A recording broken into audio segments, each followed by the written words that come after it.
Good morning, everyone. This is the Board of Directors meeting for the Maryland Environmental Service. It is December 18th, 2025. It is currently 9:37 a.m. and we do have a quorum, so we are going to get started. So we're going to start this morning with the approval of the minutes from November 20th, 2025. They have been distributed to everyone. If anybody has any amendments or suggestions or comments for discussion, feel free to offer them. And we have a motion to approve the minutes. We have a second. All in favor, please raise your right hand and say aye. Aye. Aye. Any opposed? Okay, the ayes have it. The minutes have been approved. And next up is, where are the Inspire Awards? Okay. Oh, okay. There we go. Are the Inspire Awards.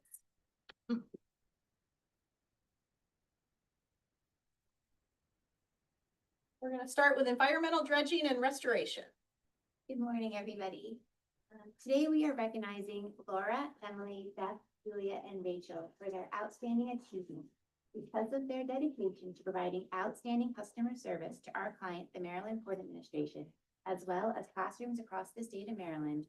MPA was recently awarded the American Association of Port Authorities Lighthouse Award for Excellence in Community and Educational Outreach for the Terrapin Education and Research Program, also known as the TERP program.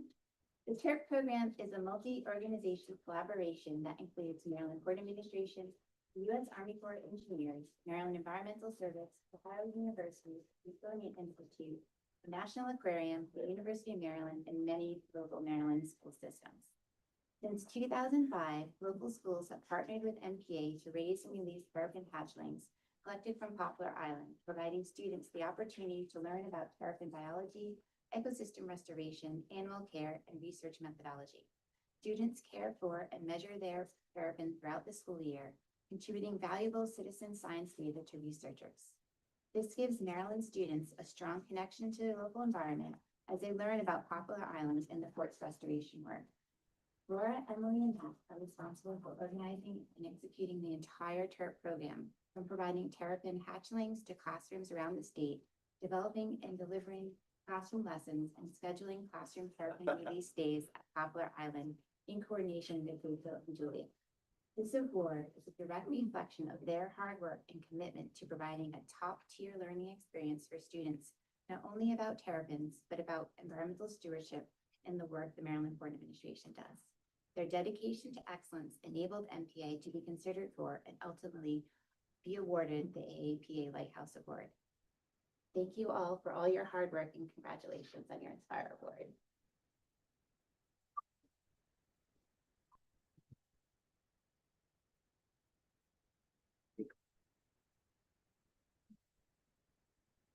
Yeah. You guys know. Congratulations. Thank you. Emily.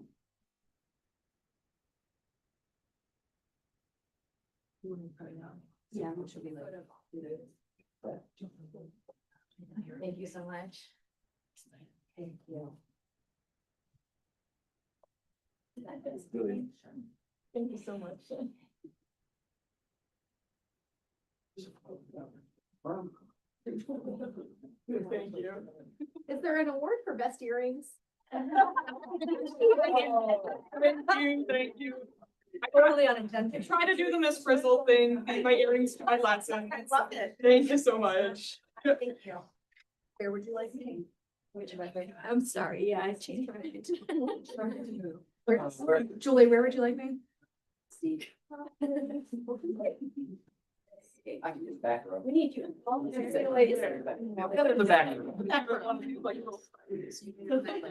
Get all the clutter out of the way. I might need somebody in front, actually. And here's I'm in a dress. Okay. So now Put the boss in front.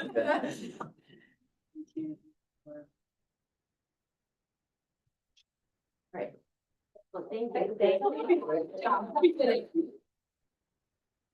you.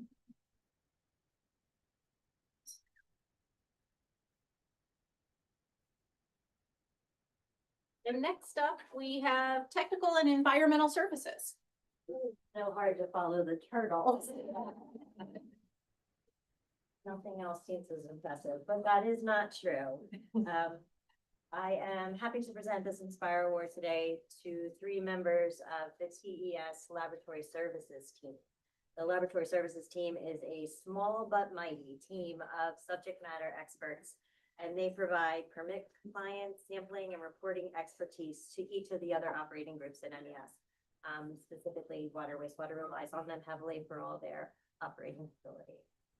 In 2024, the lead and copper drinking water regulations underwent significant changes, resulting in added sampling and notification requirements for facilities that exceeded action levels. Key updates to the rule included a mandatory 24-hour public notice for lead exceedances and several additional required recognitions. Recognizing the heightened challenges, Mr. J. Janey took the initiative to assist MES operated facilities in improving their compliance rates. He developed an SOP for lead and copper sampling sites and was assisted by Mr. Phil James and Ms. Jessica Cox, who collectively devised a check sheet for selection and established a formal procedure for collecting process control samples to reduce the non-compliances. Calendar year 25 marked the first implementation of the new protocol, and notably, there were no exceedances of the action levels. This successful outcome spanned both facilities under regular reduced monitoring and those that were on increased monitoring due to failures the previous year. The last time MES achieved 100% compliance at all facilities for lead and copper was 2018, and then the previous 100% compliance was 2010, so very significant.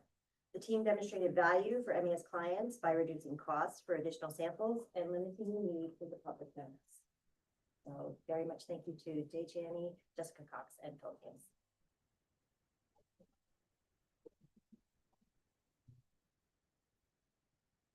Pre-opening this time. Oh, thank you. Congratulations.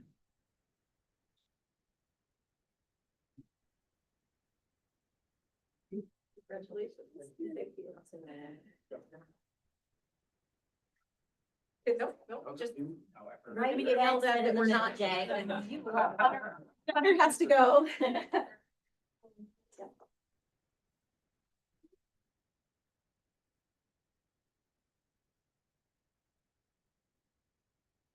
Thank you. Thank you. Thanks, guys.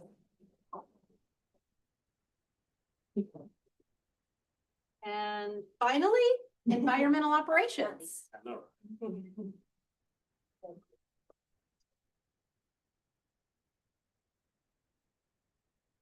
Good morning.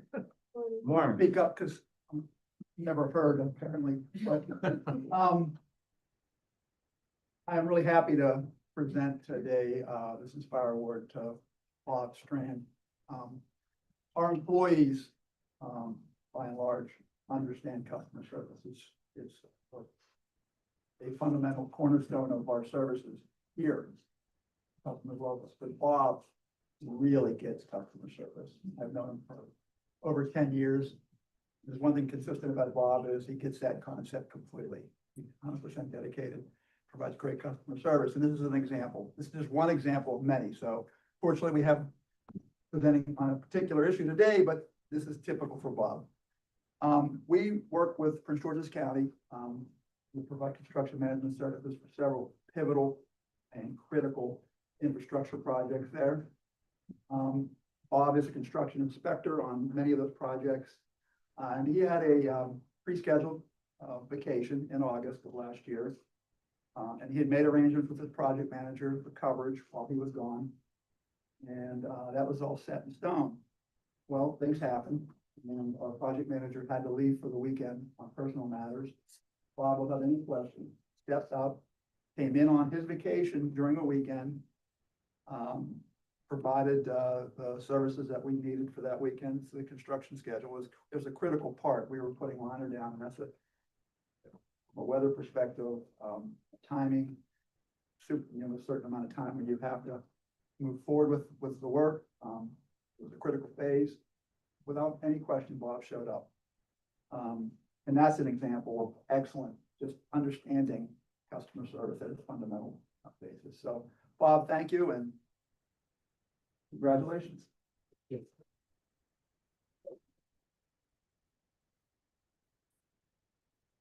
Bob's working on that beard, look like mine. Another Santa? It's trying for the Santa thing, that's right.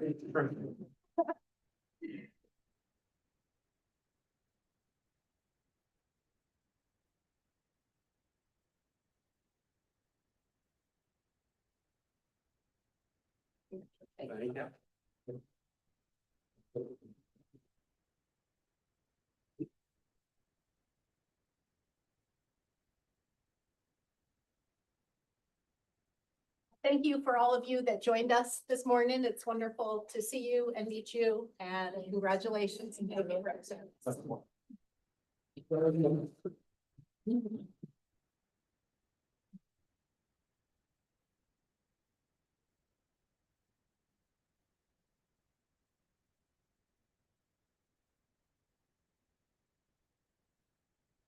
All right. We are now going to hear from Dr. Glass with the Executive Director's Report. Thank you, Madam Chair. Next slide.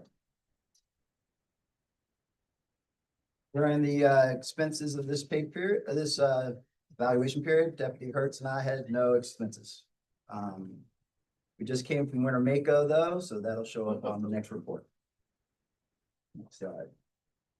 Lots of contacts documented during Winter Mako and before, particularly trying to work with Wycomico and Somerset counties on some solutions to their landfills for the future. However, we just wait. We don't hard sell. We present options and we support both counties in their planning. And we'll see if any expanded services occur from that. Great conversations with Frederick County, particularly met their CIO. And we had some great conversations with him about how he's experiencing things, Deputy Hertz too. And we had the World Trade Center had the State of the Ports, which we attended in the last few weeks. Always a great event. They keep switching the venue, but lots of good contacts, including with the acting secretary for MDOT and great Northeast Waste Disposal Authority, both the monthly meeting where I sit on that board. And we had a lot of discussions and they got through their financial approvals for last fiscal year.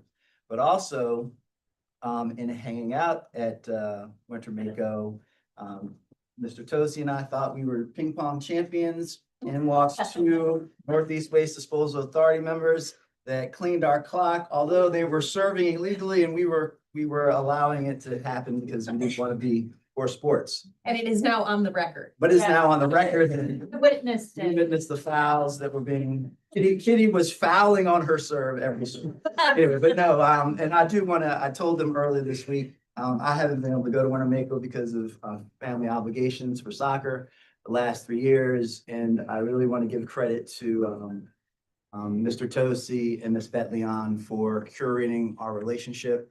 I believe the board chair can attest that they are the kind of people that go to a conference and everyone else says, uh-oh, Tosi and Betleon have walked in, party gets started now.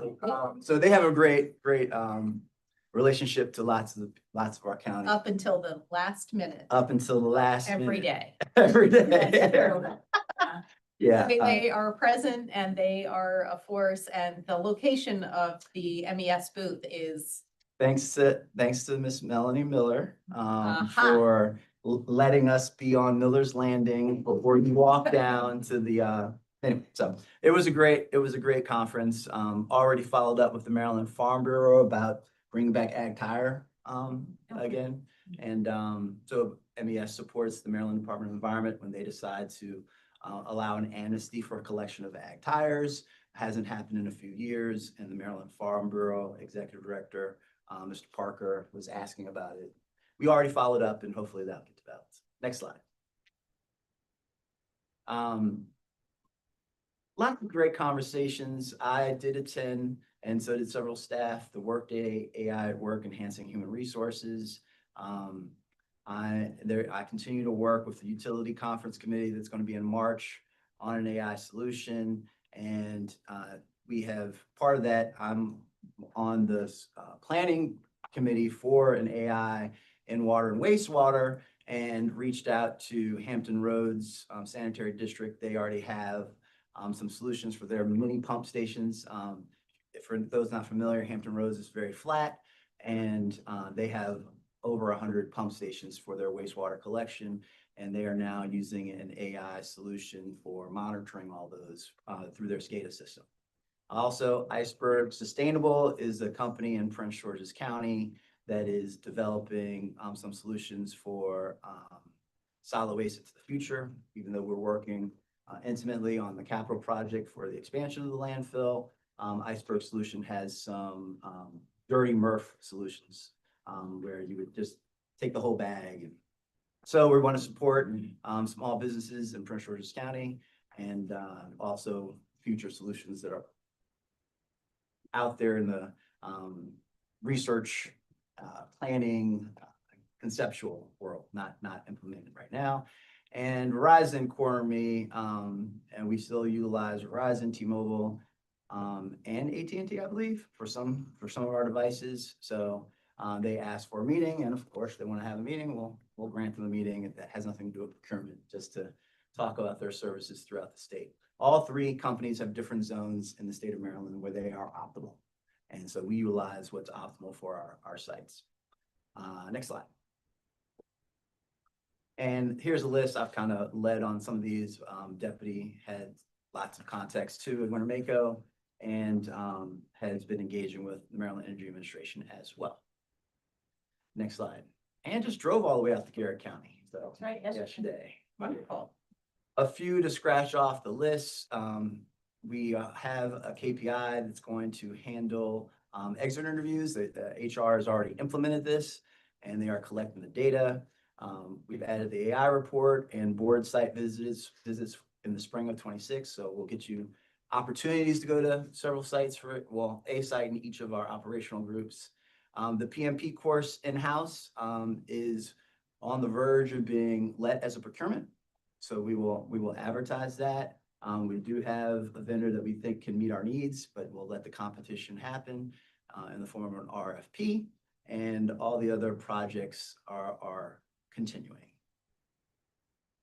Next slide.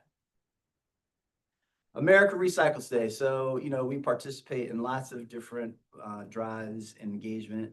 Also, the Maryland Charity Campaign. We are almost at last check. I think we were at 98.5% of our goal. For the charity campaign? For the charity campaign. 112%. Well, now we are at 112%.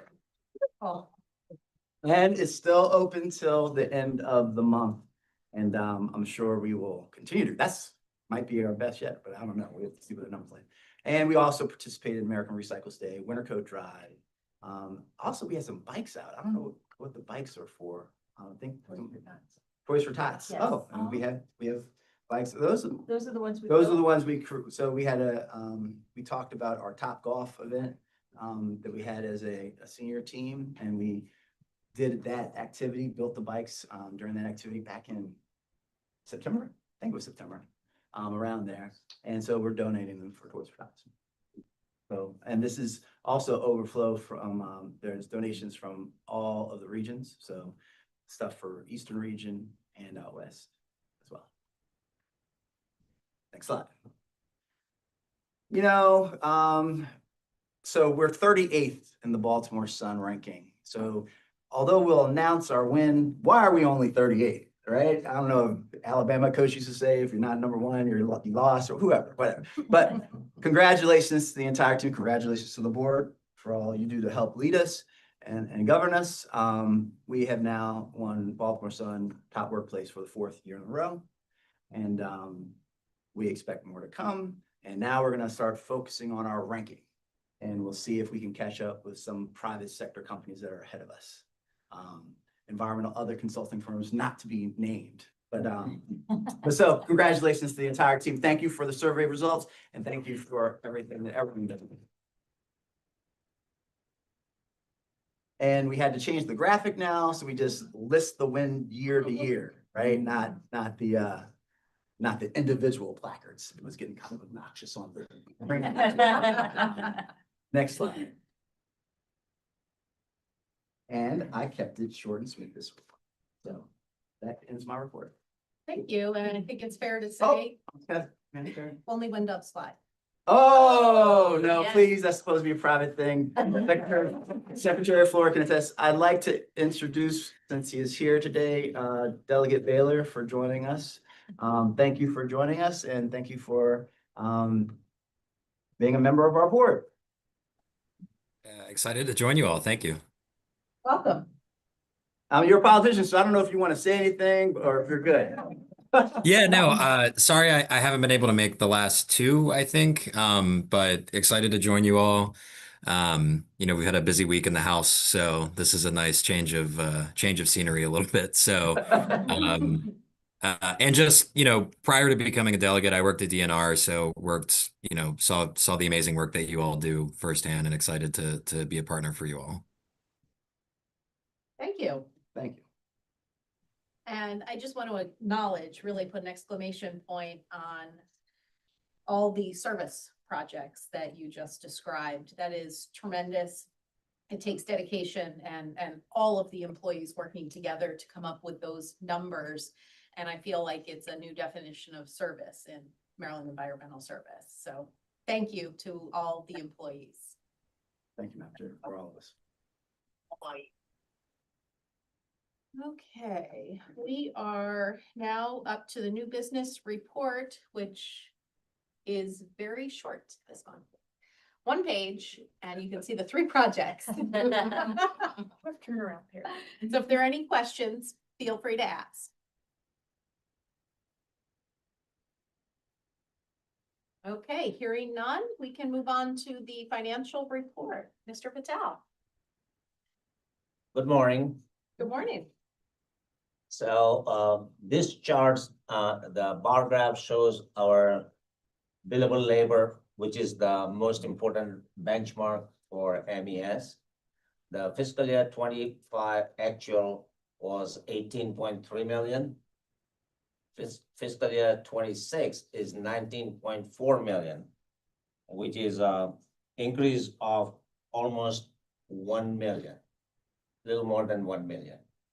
Our fiscal year 26 budget is prepared based on 4% expected increase in billable labor each year. So our fiscal year 26 budget is 19 million, a little over 19 million. So in fiscal year 26 actual, our billable labor is 1.83% more than the budgeted, which is very unusual. Usually we try to meet the budget or exceed a little bit. This is only 5 months so far. So we don't know what's going to happen in the next 7 months. But this is a very good increase in billable labor as of now. With US, is there anything we are attributing that increase to specifically? So the increase is in each group. We have 4 groups. There is an increase in all 4 groups. The highest increase is in environmental dredging. And the other groups are also higher than budgeted. Every single group is higher than budgeted, but environmental dredging has a significant increase.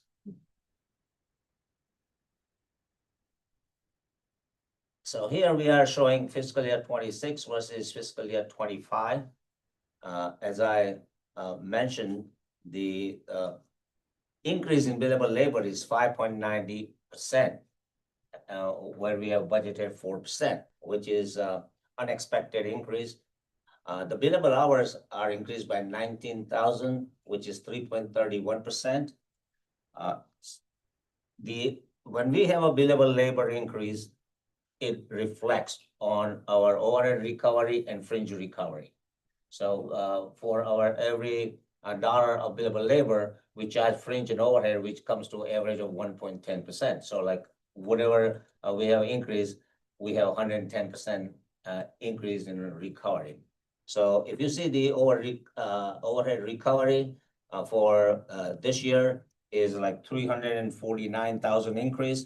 The significant difference is in the overhead expense. The overhead expense are much less than the budgeted. You will see in the next slide. So we have a overhead variance. That's the difference between recovery and expense of 531,000. Fringe recovery also has 857,000.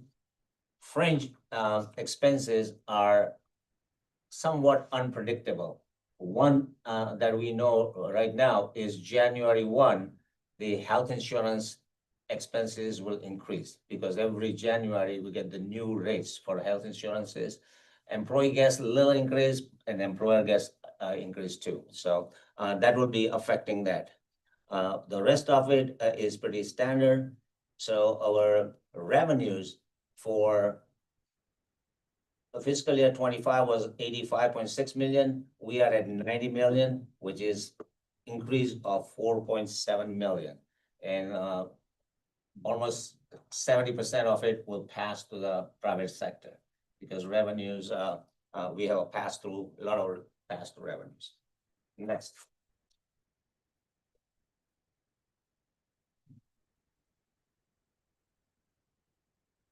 And this is the summary of all our financial activity. So labor sale, when we make the budget sometime in April, even before the fiscal year starts, we project based on 4% labor sales increase and 4% in overhead expense increase, and is adjusted a little bit from the previous year's experience. So our budgeted labor sales was 45,034,000. Based on our current billable labor, which, as I say, is unusually high, is full year estimate is 45,892,000, which is the increase of 858,000 over the budget. Similarly, overhead recovery will be will have more than budgeted, but the significant is the overhead expense, which we expect will be much less than our budgeted expense. So we are not increasing our overhead expense, even though on the average we gave 3 to 4% increase in the salary for this fiscal year. So billable employees receive that salary increase. So did the overhead employees. So considering that, we are still expecting that our overhead expenses will be 2.2 million less than the budgeted, which was budgeted at 4%. So it looks like the other expenses, we are much less than the 4%. Fringe recovery, as I said, is unpredictable. Right now, we are showing that, we're going to have 1 million over the budget, but we're going to have the new health insurance rates coming in. We already received it, but it will be implemented, and it will show up in the expenses after January 1st. How much did the insurance go up? Do you remember the rate? If you remember. No, I don't know exactly what the insurance rate was, but usually it doesn't go up significantly, but with the 800 employees, it adds up. And the others is pretty standard. So our budgeted net earnings was 4.5 million. That's the target usually when we set the budget, 4.55 million. Since the labor sales are very much higher than expected so far, based on current trends, we expect that the year will end with 7.8 million. But I just want to make sure that I mentioned that this is unusual increase in billable labor sales. And this is only based on 5 months. So we don't know what's going to happen in the next 7 months, but we will still have more net earnings than budgeted. Any questions on that? Say that last thing you just said again. You'll still have more net earnings than budgeted. Yeah, so we have a budgeted net earnings, which is in the accounting language is called increase in net assets, but we had 4.5 million budget, okay? If the current trend continues, where the billable labor is higher, the overhead expense is lower, of course, some of the overhead vacancies will be filled. But so right now, as it stands, based on 5 months, we expect 7.8 million net earnings. We may not reach that 7.8 million if, and there are two factors that will affect the most. Federal grants. We don't know what's going to happen with the federal grants. And if the federal grants are cut, our billable labor will cut. Same thing with the state. The state budget is not finalized. Many agencies may get cut in the budget in the upcoming session. So, but we will be more than 4.5 million because we adjust. You know, some of the employees can work on other billable projects. The overhead vacancies, you know, we can hold off. So, but we will still do much better than 4.5. Thank you, Mr. Patel. Any further questions? I have just a request. Can I get it before I get here? The information? Because I can't, number one, to see it and try to put things together. When I get it ahead of time, I have a chance to see the same things that you try to tell us. So if you could, if we could get it with the other package, it would be helpful to me to be able to remember and look at it. The charts, you know, listen, yeah. Everything you said today, So, which so I didn't you, have- usually you get the complete financial statement package, Right. which has all that. So what I describe is the summary from that package. You do not get it in the December meeting because it's way early. You know, we don't even close until the 15th. But we can probably, because there's a deadlines, you know, for Pam to send it out there. But if it's okay, we can send it just before this meeting, but we'll try to, you will receive it in January, February, all the meetings, you know, is when like a November meeting was early, December meeting was early. So all we are presenting is the summary of it, but we have it packaged prepared. I have it in my hand, but we will send it to you. But those 2 months, it is not possible for us to send you ahead of time. Appreciate it. I understand what you're saying, Dr. Johnson. Would it be helpful even on those months, maybe an email, like as soon as it's ready, but then also a paper copy for the meeting? Yes. Okay.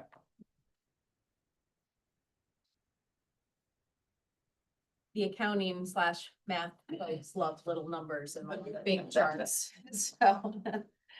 We're gonna go a little out of order today. We are going to slide into a group update on the Darlington water treatment system, and Mr.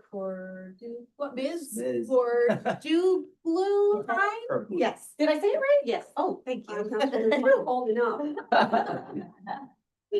Welcome. Thank you. Good morning, everyone. Today I'll talk about Darlington Water Treatment Plant PFAS treatment system upgrade. Next slide, please. Darlington Water Treatment System consists of 2 drilled wells, hydropneumatic tank with a simple chlorine disinfection system. It serves northeastern Harford County. MES owns this facility and has been operating since 1998. Currently, we have 96 active customers with a total capacity of 122 service connections. The existing water treatment plant was constructed in 2004, which is more than 20 years, but is still in good condition. Next slide, please. So what is PFAS and where does it come from? Per and polyfluoroalkyl substances are a large group of synthetic chemicals that have been used since 1950s due to their resistance to heat, water, and oil.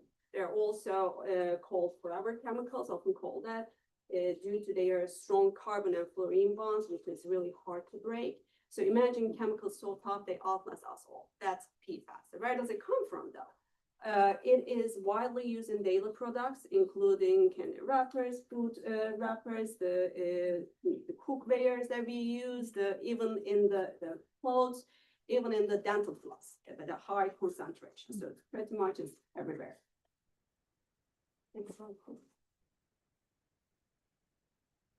Federal and state, EPA, and Maryland Department of Environment, MDE, PFAS initiatives goes back more than a decade. But the major milestone was in 2024 Last year in April, EPA announced the final primary drinking water standards for 6 PFAS compounds and set the maximum contaminant levels for these 6 PFAS compounds. And gave the public water systems until 2029 to comply with these standards. And MD adopted them. However, this year in May, EPA also announced that they may be consider extending the deadline, compliance deadline from 2029 to 2031 for only 2 PFAS compounds, PFOS and PFOA. This hasn't been finalized yet, but it's expected to be finalized in spring 2026. Next slide, please.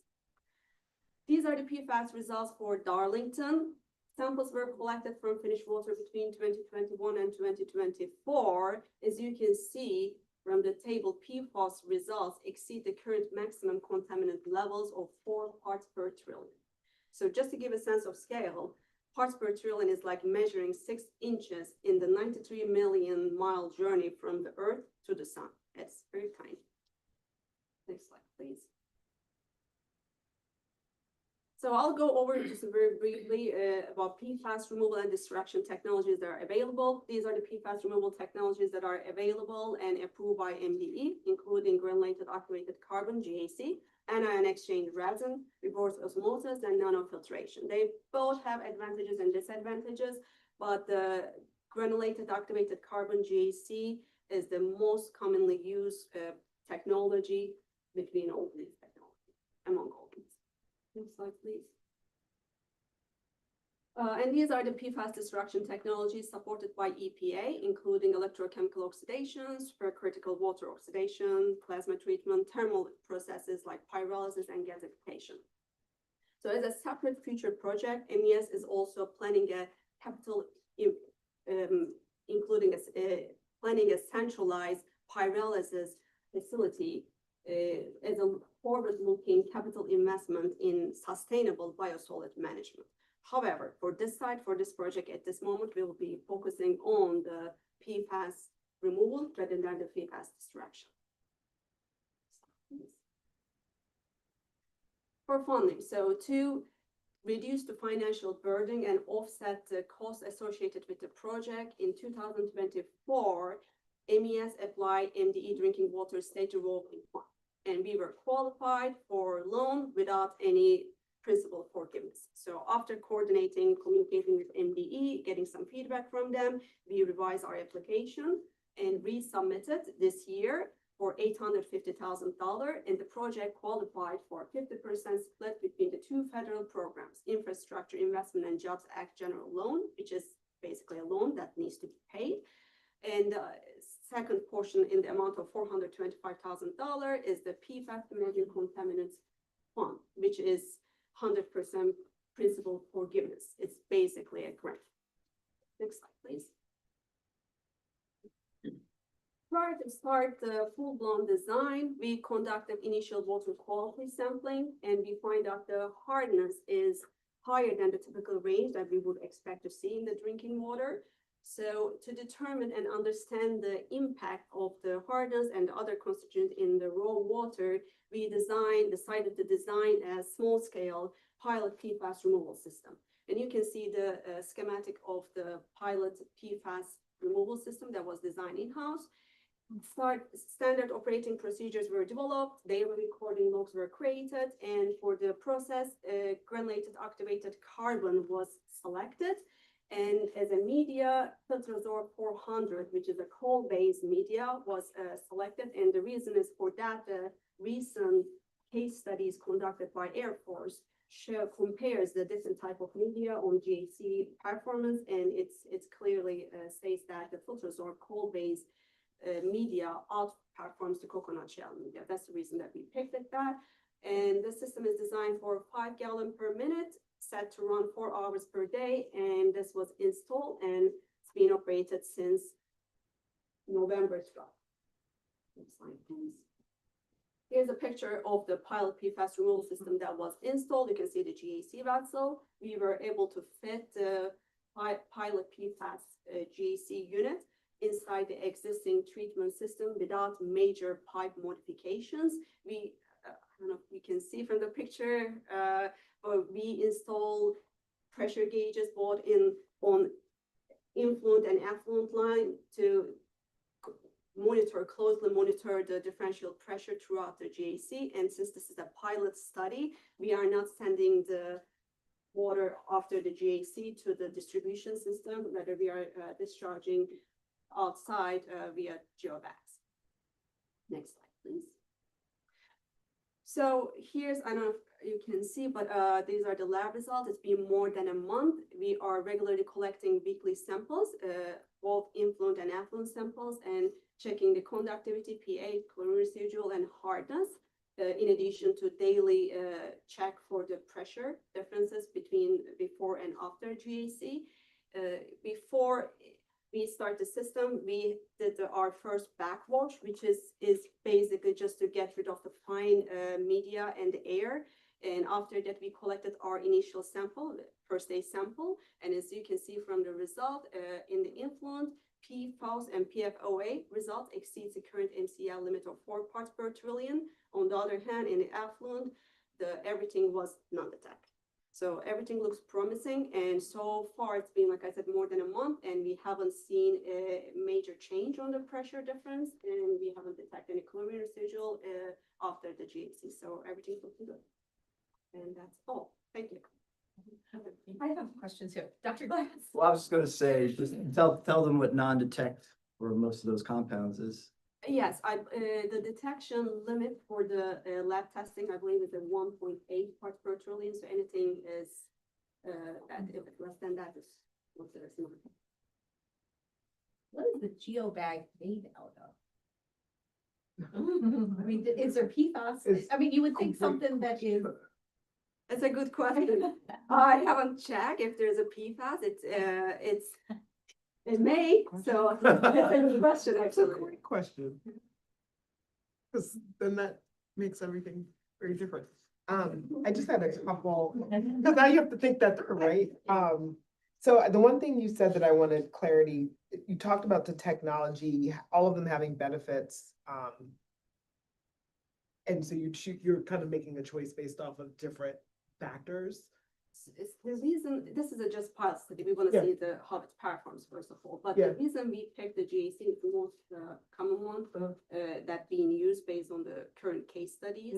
And also is we wanted to also test with the resin, anion exchange resin, it's a single use. So for this one, we will be determining if we can do a backwash as needed, and we will be collecting the samples on the backwash stream as well to confirm there's no PFAS, so we are not removing from one stream and sending to another stream. And they all have advantage and disadvantage. We wouldn't go with nanofiltration and reverse osmosis because of the cost and then the reject. There's other issues, but we were more focusing on the anion exchange versus GAC, and based on the current studies, we decided to move forward with the GAC. I think it would be helpful from a presentation perspective to just say exactly what you just said. Okay. That you chose this is why you chose this option.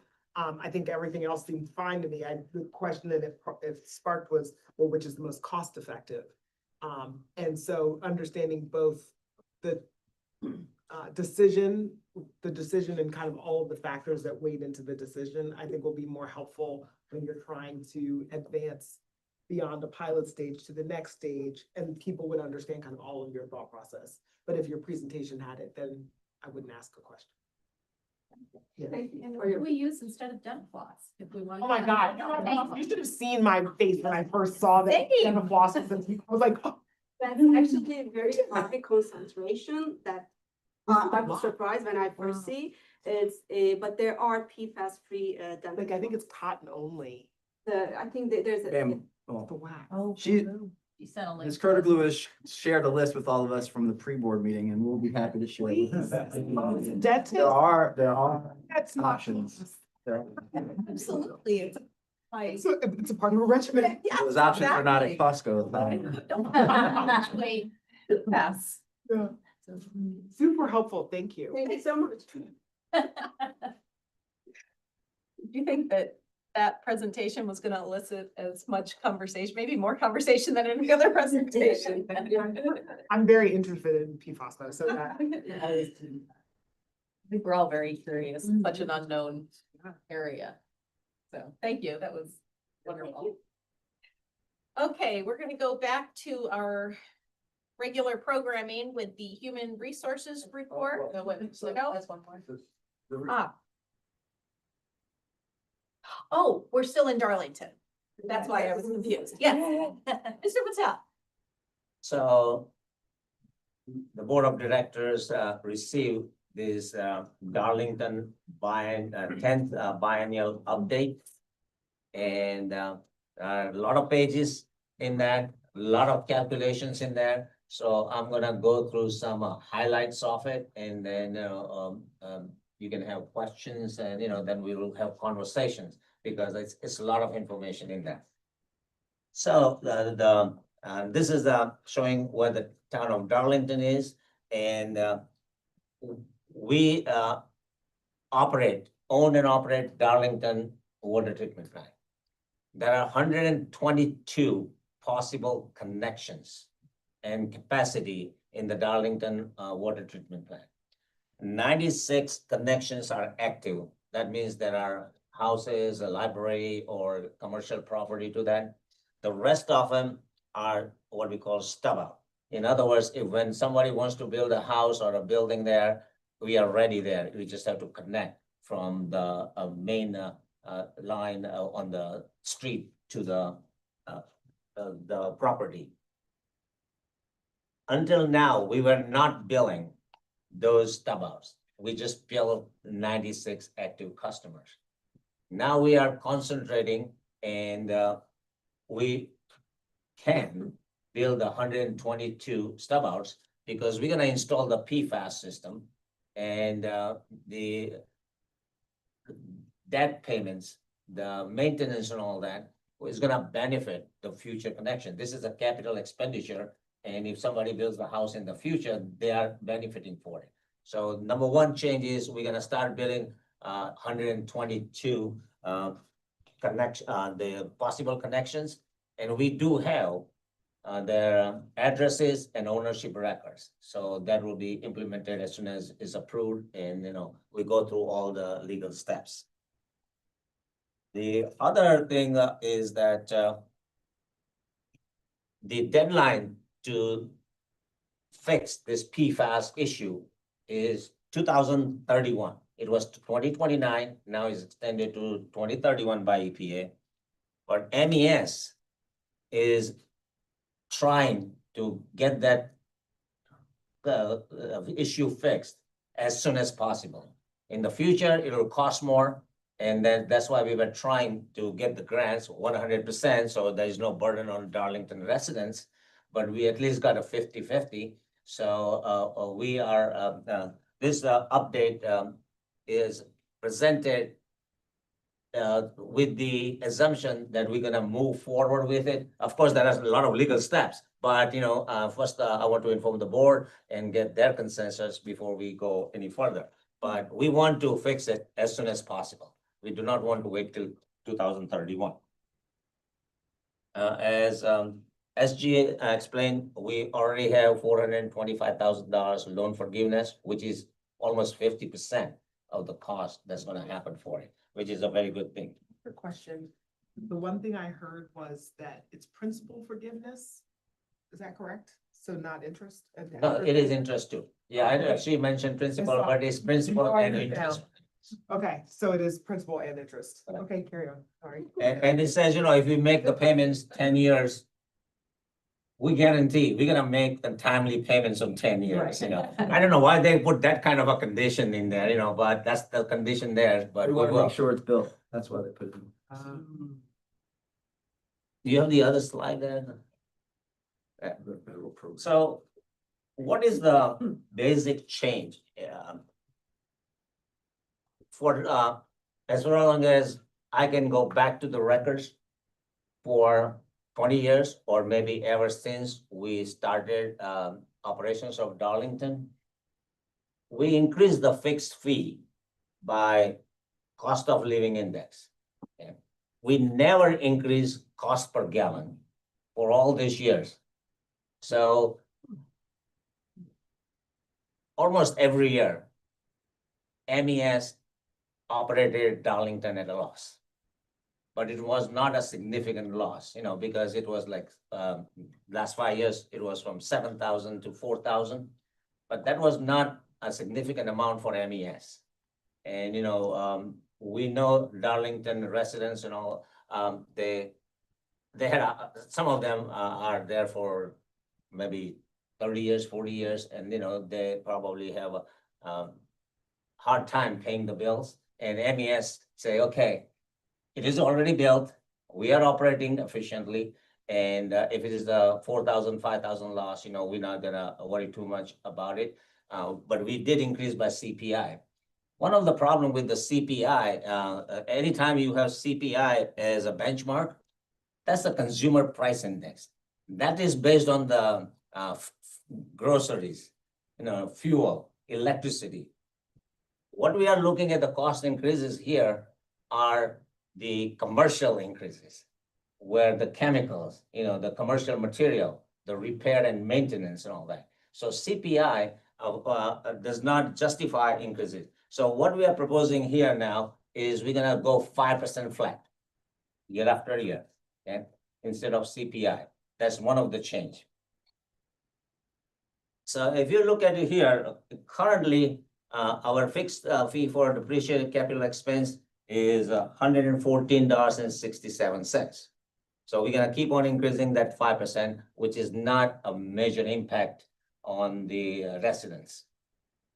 What is a big impact is cost per 1,000 gallons. As I said, as long as I remember, it is $6.78 per gallon. Never increased. In 20 years, I have the records for it, didn't increase, before that. So now, just to catch up to that, we are proposing 2027, the cost per gallon increase to $10.90. After that, you see that is increasing because of the PFAS. There will be 2 costs for PFAS, which will be introduced after 2027. One is the loan payment that we have to pay back. And the number 2 is this almost 50,000, the PFAS maintenance system. That is going to be increased there. So that's why the cost per gallon is increased significantly, $10.90, and goes all the way to 28. The average user charge amount is just the average. Some of them may have more usage, some of them less. The sinking fund from the original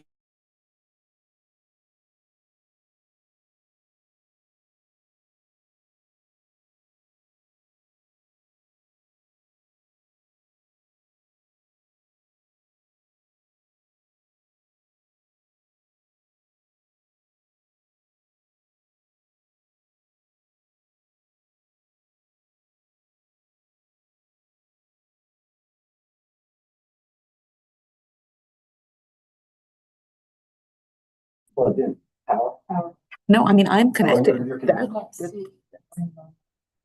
Can everybody hear us? The system in the room just seemed to have went down. I'm sending the guy. Yeah, you're back now. Okay, I've got a thumbs up. Yeah, I can hear you online. Somebody, well, I just I'm getting unmuted them. my machine. That is so weird. It I'm not came getting back. an echo, right? So that's, We're they're back. hearing me from. Give us a minute. Please stand by while we fix our technical difficulties.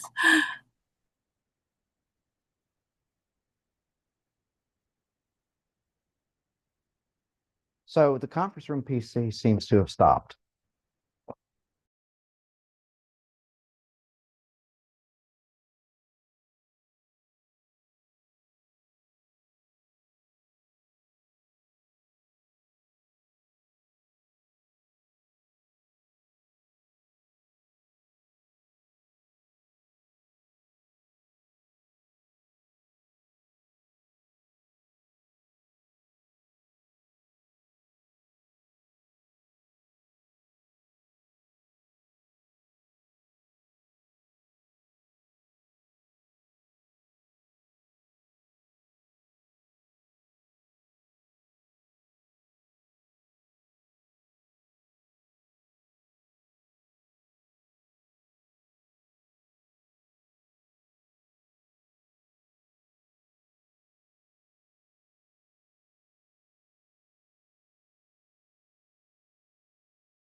He wanted to be very good.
In this presentation.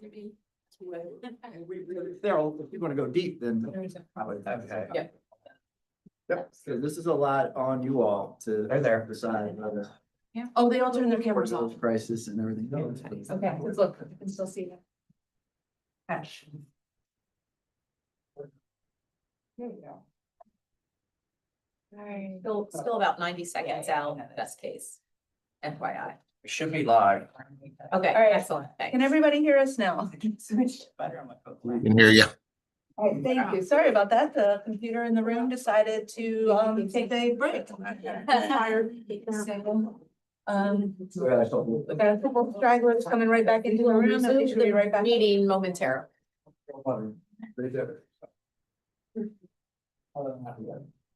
It's so funny. I mean, I don't know how it works for some, but it's like, they're like a win when the semester is completed. And he's not saying he failed. Well. Typically where you are. Yes, yeah, we're swamp space. It doesn't taste. 25% less sugar. West from how- 13 grams, I believe. That like. Yeah. What's only in those? Just, I just had. Oh, yeah. 60. That's what I want. Now. Okay. Take that one out. Yeah. All right, I think. Okay, have everybody's back? Excellent. Okay, we are going to resume our meeting. It's 10:36. Mr. Patel? So, I explained the fixed fee, which, is used to pay the depreciation and, have the funding for the capital improvement fund. I'll explain in a couple of other pages when we go through that. The depreciation was originally set for 50 years or planned to last 50 years. Right now, the practical life is 40 years. So from a 50-year depreciation, we changed it to 40 years, and which will be accelerated depreciation. That's why the fixed fee will be more. If we go with a 50-year depreciation, we can probably cut down on some of the other fees. But practically in 2045, 20 years from now, we will have to replace the plant. So we are building that in there. The cost per 1,000 gallons, as I say, it was not increased forever. And that's why, that should pay for maintenance, repair and maintenance. The average user is just calculated based on 96 current user. The sinking fund was $2 per quarter. Whatever was decided on it, it was fixed in there, not changed. Sinking fund will be used for not the rebuilding the plant, but for major breakdowns and maintenance. So what we are proposing is sinking fund goes from $2 per quarter to $25 per quarter to take care of maintenance and major repairs. The bay restoration fee is fixed by the state. And then now we have a new cost of PFAS debt retirement because we are borrowing $425,000. So based on making the Darlington self-sufficient and build the capital reserve fund to replace in 20 years. These are the proposed fee, which is much higher than what the Darlington residents are paying because they have just a very minimum fee all these years. And so the quarterly total right now is 300, in 2027 is expected to be $307. Currently, it is about 176. So there will be increase because of the PFAS coming up in there, Now, I don't know about the water bills for all the jurisdictions because a lot of jurisdictions have in the property taxes, sometimes there are sewer charges built in there and the water is separate. But I do know it is in line with Baltimore City, what is charging, what we are proposing. So. I got lines. Working in the water sector, I know rate increases are a huge political hotbed issue. You did not have an increase for 20 years. Now you're gonna bring this increase, which is very reasonable, having worked with everyone from DC Water to Baltimore. How are you communicating that to the community? And two, who allocates the water bill? Does that come from Hartford County or is it MES? No, MES take the meter readings and. So the bills are from MES? Right. Okay. So I was just wondering if you guys have reached out to the community because even though it's just 96 houses, there is going to be. This is the board gets this before the public outreach starts and after whatever is decided by the board, the communication will start. Yeah, we are supposed to take certain steps, we're gonna advertise, we're gonna have public town meeting, we're gonna first send it with the water bills and all that. But there are certain steps that we will have to take. And of course, this is a big impact on them, so we will have to be very transparent, give them opportunity. We're not gonna say that this is gonna be, even though board approves that, we say, hey, no, so we'll have discussions and all that. And as I said, I don't know, this is what is required. Now, if the board may decide that we want to extend and subsidize it for a few more years, but we'll go into all this here. But this is the most reasonable estimate, it's not that we are collecting. After doing all of this, and hopefully we have a sinking fund and we don't have any major repairs, we are expecting we're gonna have $1.2 million in capital improvement funds in 20 years. Okay. Very likely it will probably cost $2 million to replace at that time. Hopefully we'll go again for the grants, or maybe the EPA requirements change. And then you probably have to spend much more than $2 million. So considering all that, yes, is big increase, 37% increase in the first year, and 25.45 in 28, 29 is 25.64%. After that, it will stabilize because now we are catching up with the market. Okay. So I just did these public meetings for Baltimore City and got lit on fire. So, I kind of really second this. But I guess I have a couple of questions about the decision to do such a big hit at this time and stabilize later versus a thought process that is more consistent and or elevates the reverse, right? So you got kind of the 6% in 30 and 31, but if we look at what's happening across all utilities, that's the problem, right? The problem is across all utilities. So gas and electric are both going up at the same time, and then property values, so property tax, and just how that affects everyone. Right, so everyone's taking political hits no matter what it is, and there are a lot of the policy side that they're saying, well, we need to go, take this provider to task And so that's what happened in Baltimore City, right? Well, you guys are doing this instead of seeing it as industry falsely held, which is what you did, right? You falsely held the price consistent. And now we're all wanting to catch up. So I just curious if if you have a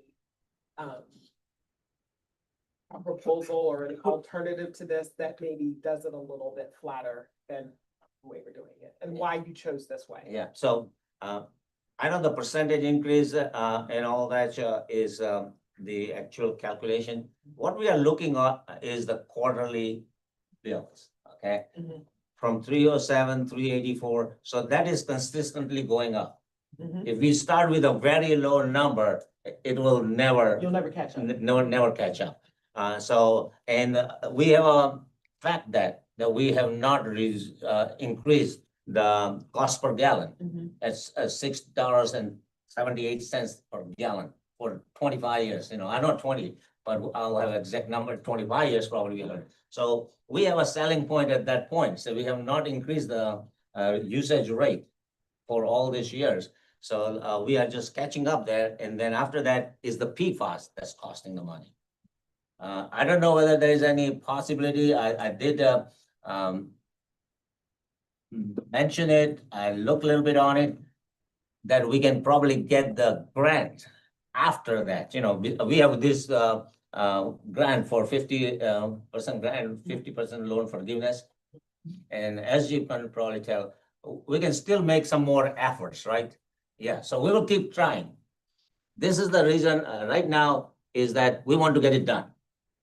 We can postpone it 1 year and keep on trying for other grants, and by that time we may lose MD grants. So we will explore all the options, but these are the facts. This is what is required for a Darlington plant to operate, to be self-sufficient, to take care of PFAS system, and to have a capital fund in 20 years. And I wasn't actually saying not to recoup the loss. I'm saying that instead of it being 37, 25, 25, 6, can it be like 15, 20, so that it's in, they will know. And the other thing is you can communicate, that this is what's ahead of you. So you still catch up, but Right. that 6 and 6, that when I'm looking at it, if I'm looking at it as a consumer, I don't care about that 6% in 2030. I care about the 37% in 2027. That's my. Yeah, I understand. Yeah. But see, we did the calculation that, but the main focus is what we're gonna charge them. Mhm. So 307, 384, okay? If you go lower, the percentage is the calculation point, but this is what the charges will be. That's what they will see in the bills. So, we do not even have to have the increase in percentage. I'm putting it for the board. Yeah. But, we just say, here, this is what we haven't charged you so far. This is what we need the money for. So we're gonna have 307, I'm so glad I'm conflicted out of doing public outreach for this. It's gonna be major issue, no matter what. But what we are presenting is that, say, hey, this is what you need. Yeah. And it's everywhere. And unfortunately, Darlington water has PFAS. If any other water systems, and which we don't know about any that we have, does not have a PFAS, the rates will stay reasonable. And just as a point of clarification, these are all fiscal years, Correct. right? Yes, So it'll go into effect as of July 1st. July 1, 2026. And And may not go the full effect, it depends when we start paying the loan payments. So it may not go until like mid fiscal year 2027. And the document you received had like year 22. So I got it corrected. When it goes to the residents, it will say fiscal year 2027. So we noticed that, and it will help clarification of fiscal year, but everything will be fiscal year. And if you see the PFAS debt retirement is $42.74, we don't know when it's gonna start.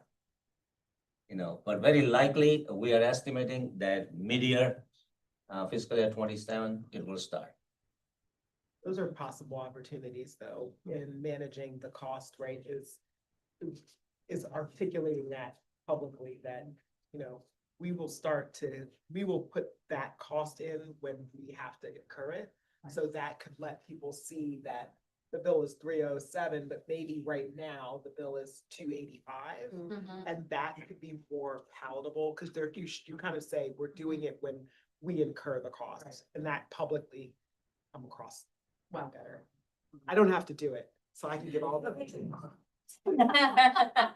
Well, I mean, I brought it here for Very helpful. opinions, Yeah. comments, suggestions. I cannot make the decisions of how we can subsidize, because we did, when we originally got MES gave a loan. Yeah. To Darlington residents. Correct. So, you know, I mean,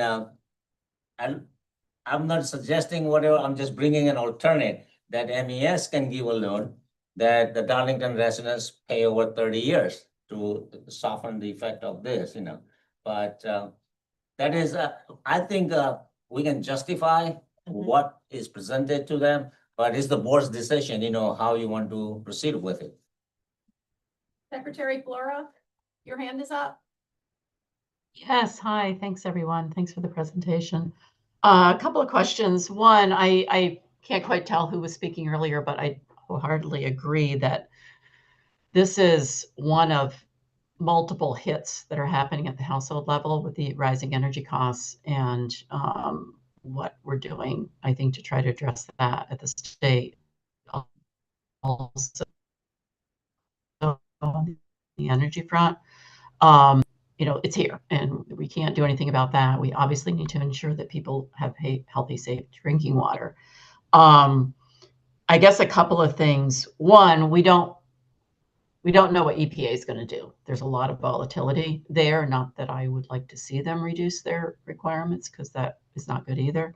But do we have any data or knowledge of how many other communities are going to be impacted by this, so that we can get out in front of it? Because I feel like not increasing for 20 years was a mistake, because now we're trying to catch up too much.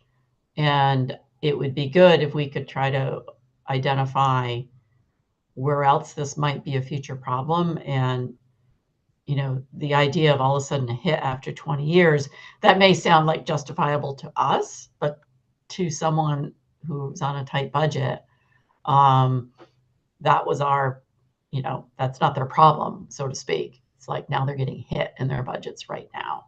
And so anything we can do to get out in front of this with other communities and, you know, stretch it out more, I think would be the right thing to do. So just wanted to weigh in on this one, because it really concerns me when you look at it holistically of what families and household budgets are getting hit from every direction. Secretary Flora, this is, in that region of the state, there are multiple drinking water situations with schools and with communities where PFAS is in the groundwater and it is causing the same problem. On a side note, no offense to people that were here for all that time and they weren't in charge. We have had other situations with small communities in my 5.5 years where we have had to forgive or write off or assist. So we have several new board members that were not present during that time, or you were not in private sessions. I'm not going to say names, I'm not going to say numbers, but it is the decision of the board. And if you would like us to go back and analyze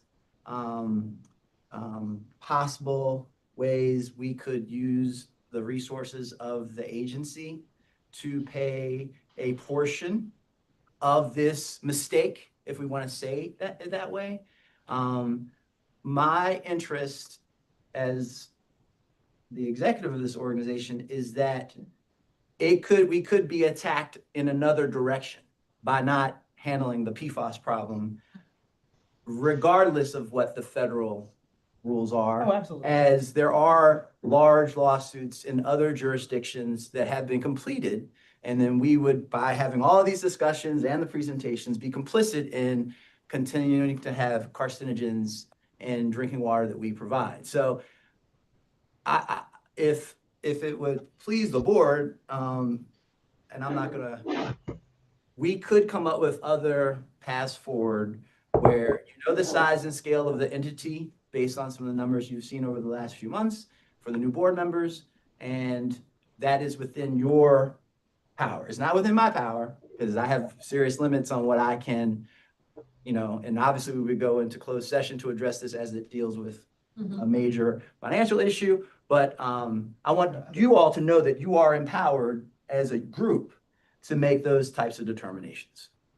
Dr. Glass, I just want to be clear. I absolutely feel we need to address the PFAS. That is not something we can get around. Yeah, I agree. Yeah. What I want to try to consider is what are the options? And I don't think we as an entity should have to absorb the cost directly, but it's sort of making sure that we understand what the options are. There options we can provide in addition to just saying your bill's going up? And are there other communities that we know are probably going to get hit in the same way that we can get out in front of? I think those are my biggest concerns. We don't own a bunch of water treatment systems for other communities. We don't own any others. This is it. This is the only one. Oh, okay.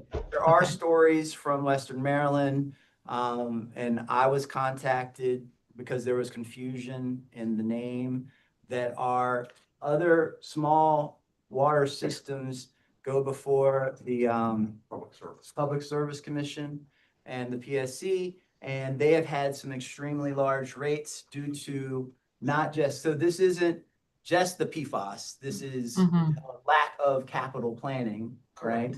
And a minimization of the maintenance, or it might be only 4,000 to 7,000, but it was 4,000 to 7,000 every year for the life of our engagement. And we forgave half of the loan, I believe, from when we first took over this system. So there is a weaning that might be appropriate from a financial perspective, that would be more appropriate. Yeah.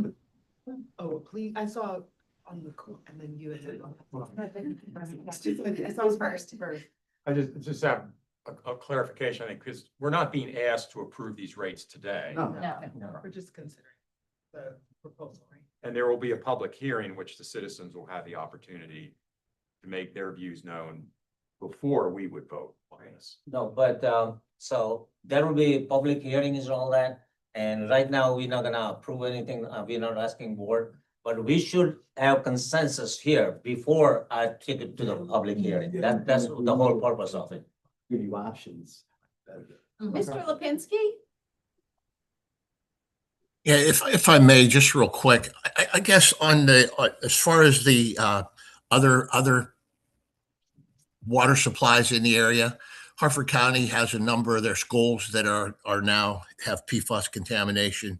One of the major cities in Harford County also has a PFAS issue. The problem with looking at this facility is we don't have the economy of scale to spread out. Like the one city has 4,400 customers. They're spending I think it's close to $8 million on their PFAS treatment, but again, they got 100% forgivable loan. So there's some issues from that perspective. The schools, again, everybody, if you look at the map on the PFAS contamination in and around Harford County, it's very spotty. There's quite a few different places that are looking at that situation. And again, this was just looking at it. I understand, we're looking at trying to get the plant up and running. The first increase as far as the cost per 1,000 gallons doesn't happen until 2028, where that's just a partial year of using carbon. And then we get into full scale operation in 29-30, which gets us into the the carbon costs of this treatment. So again, this was the thought process we used moving forward there. And, you know, that's all I have for that. Madam Chair, I have a comment, but I can't figure out how to raise my hand on Zoom. Yes, Mr. Botts. I have a question about the population. So it's 96 households. What do we know about these households? Like, are any of them already having issues paying bills? Are any of them in arrears? Have any of them been disconnected? To me, when you think about how to do a rate increase and how to spread it out, like those are critical questions to answer. And, you know, if we're talking about a population that is struggling to pay bills already, I think a 37% increase is going to be very, very challenging. But if we're talking about a population that has really no issues with this and paying these bills now and likely will be able to absorb an increase like this, to me, it's less of a concern. And I also think that there are other things that, you know, we could do and couple with an announcement of a 37% increase. And for example, like we could provide water conservation kits to the households, and provide additional information on how they could reduce water bills through conservation. I don't know if we already do that. But I think there are ways to address it. And, but to me, like a central question is, you know, what is the nature of the population here? And are they having difficulties today paying bills? Good question. So the population, I would say half of, That median household income is 66 and change. Is that what I said? It's 5.3%. and a large majority of it has issues paying the bills because those are retired people. The population is older, and when COVID, the Maryland State provided a grant to the household who were behind in their water bills, and we applied on behalf of some of the residents. So all that, whoever was behind during that COVID grant, you know, was wiped out. What is happening is this name, Darlington is changing. It's older properties, older residents, and I think the investors are coming in now. So a lot of them are becoming rentals.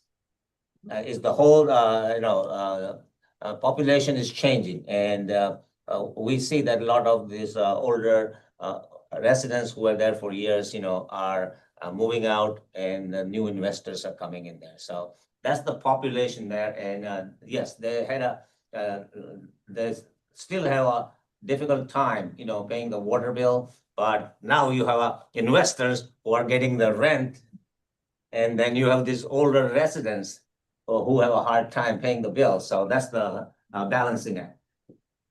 So I guess a follow-up question, how do you know they're having a hard time paying their bills? Like, are they paying them late? Are they calling and claiming hardship that they can't pay? Or how do we know that? Because we bill every quarter. If they don't pay that bill before the next quarter, we start collections. A lot of them, they do not pay until we send them the turn-off notice. Okay. And we do hear from some of the residents, you know, say, all right, give me the payment thing. Just the latest one, one of the residents is behind in 6 months. And when we send the turn-off notice, they say, can you wait until you get I get my Social Security check in January? Okay. And then I have to work out the payment on that because I don't want to take that whole Social Security check or half of it, you know. So that I know firsthand, you know, we work with them. Now, I cannot tell whether they have the money and they don't want to pay, but when we send the turn-off notice, we do get reactions. So it's a percentage. I don't think that is a large percentage who are in that position, but we see more than, you know, what you expect normally. So normally if three residents do not pay, I consider that financial hardships. If 10 or 12 doesn't pay on time, I don't know. I mean, I cannot just assert that. But basically, as you say, 66,000 household income, it's kind of on the lower end. So I appreciate that, and given that information, I mean, so there's a corollary to electric power industry, and I've worked hundreds of rate cases in electric power and gas, and then some water. There's a regulatory principle in electric rate making. It's called gradualism, and the idea is that when you have rate changes or changes to terms and conditions, that you gradually introduce them to customers instead of a shock. And looking at the numbers here, 37%, 25%, I think those would definitely fall into the rate shock category. And if people are already having issues paying bills, I think we should try to find a way either to directly address those folks who are struggling to pay bills to ensure that they have the resources and they can pay, or take measures to reduce their consumption so that their bills are a little lower, or we find a way to spread the increase out. I think another board member mentioned over a longer period of time, to just gradually introduce this rate increase rather than have rate shock that I see in these 3 years here, is what I would suggest. I hear at least one person commenting on maybe exploring some options, but a couple of you have also danced around that. How do you feel? I definitely think we should explore options. There are a couple of different ways. I do a lot of work with the electric utility as well. And so I kind of was in that same thought process, like, that's a big shock. And is there a way to recover all of these costs, but find ways to do one part now, so that you're getting to the point where at the end, you're still at that $4.99 number, but that we look at ways that we can maybe do the cost per gallons. If you did all of that right now, right, then how does that change some of the other numbers, right? So you got, instead of doing $10.90, but if you brought that part up $30 now in 2027, that could change some of those other pieces, right? So just other ways to do a blend, I think, investigating other ways to do a blend. The other thing I would say, which is completely different, but a suggestion, that from something I've seen when we were building noise walls, it's still an environmental issue. When we were building noise walls in particular areas where the noise wall it didn't meet the threshold for federal highway for a noise wall, what we did was established a district that the district was paying the cost, right? And it was in your taxing district, so it required some creative ways to accommodate it. But what happened is, if there was a sale of a property, it went into the property sale, so you collected all that money at once. In that change of district. It's just another creative way, if you're getting especially outside investors, it's a creative way to collect those funds, the full amount at one time in the property sale that finds its way back through. It's just something that I've seen done in those districts. Montgomery County did it very specifically for noise walls in an area that could afford it. They weren't having an affordability problem, but you were able to recoup the cost. So just kind of looking for best practice ways that you're recouping some of these costs. The only other thing I would say is somewhere in the insurance code, there is something built in. We had to build a retaining wall in my neighborhood, and the retaining wall was more than we could afford. But there's something in the insurance code that allows you to have a one-time asset increase. I don't know, this is all I know, give me the most.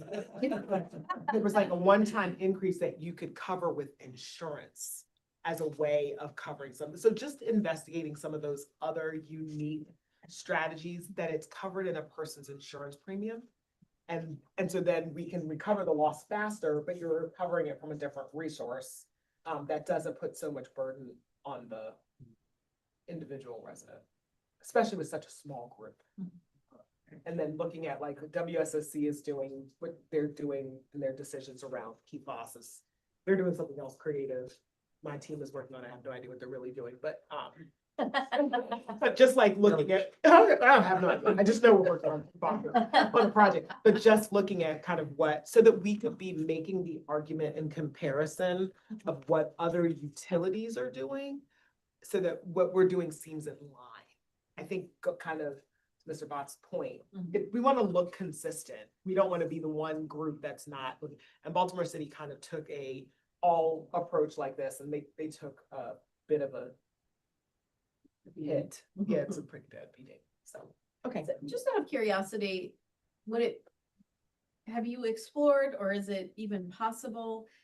I know that some jurisdictions have gone to monthly billing, just so that once every 3 months, I mean, it's easy to say, we'll put $102.57 aside every month so that when the bill comes, you can pay, but it's easier said than done when you're on a tight budget. I mean, Yeah, so we can do the monthly billing, and right now, if we do quarterly billing and they don't pay 3 months, I don't do anything about it. You do monthly billing, then you are sending the bills and they're still not gonna pay. And then, you are getting into this collections issues after issues. Yeah, if it was something like, I don't know even BGE does it or not, that if you don't pay your bill on time, we're gonna cut you off. We don't do that. Yeah. So when you do the quarterly billing, we still give them extended time. If you send the monthly billing, they're gonna just, collect those 3 bills and pay, because, we're not gonna cut off the services that fast. So, yeah, it is, Baltimore City did it, but, the only thing that it did, I mean, it may have benefits to some of the people who are like auto pay from their salaries or whatever. It started charging the penalties. So if you have a monthly billing and then you are defaulting, you're gonna accumulate the penalties month after month, So in a quarterly billing, we are much generous, say, hey, we can use another 90 days to work it out with us, say, hey, we want to pay that. And they can always prepay, we'll go with the budget billing and all that. Duly considered, monthly billing, but this is my practical experience with them, because if they don't pay quarterly billing for a long time, they're not gonna pay monthly billing, it's just gonna pile up for it. And one of the arguments we hear, and a lot of times, it says tenant is supposed to pay the water bill. And we keep on insisting is the property owner's responsibility, and that fight keeps on going, the tenant is supposed to pay that, they say, here, I have a lease with the tenant. Now, what happens is that the landlord is supposed to, is a responsibility of the landlord. We cannot cut the water off to the tenant unless, there's a court case where the landlord has to go against the tenant in the court. If they don't pay their water bill, the only thing the landlord can do is evict them. But it's still landlord's responsibility. So, we get a lot of them say, hey, tenant hasn't paid me yet. So we have water systems at the county level, and the leverage that we have is tax sale. What is the leverage MES has if somebody doesn't? lien, we put the lien on the property, and when it is sold, we collect the lien. Okay. That's long. Mhm. Yeah, it takes a lot longer. Mhm. And of course, we send a cutoff notice. And if their water is cut off, usually they pay the same day, but they pay $150 reconnection charge. And do we know the source of the contamination? You said there's other places in Harford County that, anybody? Mr. Lipinski? you Was still there a there? plant that used to be present there, or? There's a federal facility that'll go unnamed, though. Got it. in Harford County. Got it. Well, no, there's actually, the city of Aberdeen is putting in a major treatment facility for PFAS.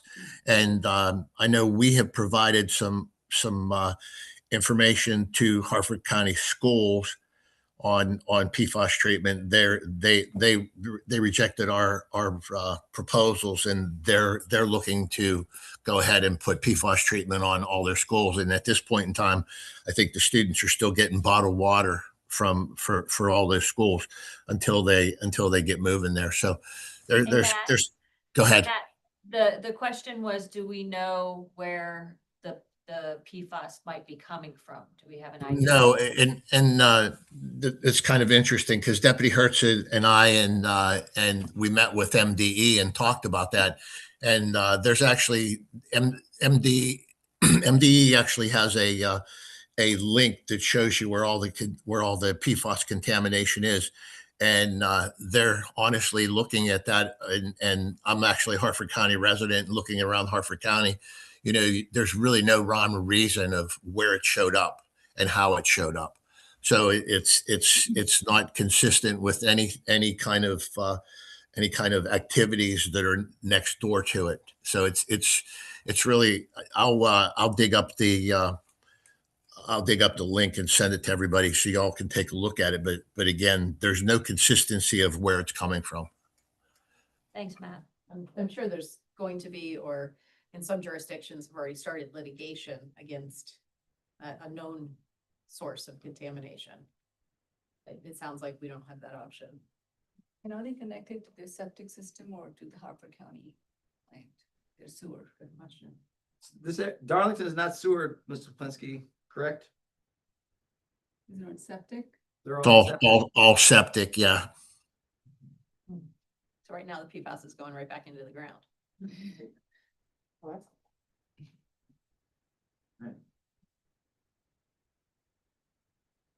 Okay, is there an action at this point that you want? Is there a motion that you need? No, we do not Okay. need Just any for action discussion. because there are a lot of issues were raised. Okay. It's just, I would like to see what will be our path forward. We will internally work out, and say, hey, is there any possibility? As I mentioned, the federal grant may come, take care of that $425,000 and loan, and that will be sudden drop on it. Number two, as I say, we can spread it out more. Let's work on But, gradually. yeah, but if we spread it out more and then we do not collect for capital replacement of the plant for 20 years, that's another option, then the problem becomes at 20 years. Okay? But, or, as I say, MES has to come up with something, to soften the rate increase for all of them. So we'll explore all that options. And meanwhile, any of the board of directors has any questions beyond what was discussed here or any suggestions, you're welcome to send it to us while we are thinking too, because we are thinking of implementing the rate increase as of July 1, 2026. So we still have time. Okay, so, but we will meet like a January or whatever. I don't want to drag it too long because if it's not gonna make a progress, we will come up with what we can do, and whatever suggestions you have, we'll take into consideration and plan to bring it in January board meeting. And if we are not ready by then, February, but Pam knows there are a lot of steps we have to take, right? It will take what, a couple of months? Yeah, you typically, once your study is ready, you send it to the library and post it online, and then you hold a public hearing. So you have to have time to notify the public when the hearing is, and then you come back after that hearing, incorporate contents, and then come back to the board for final approval.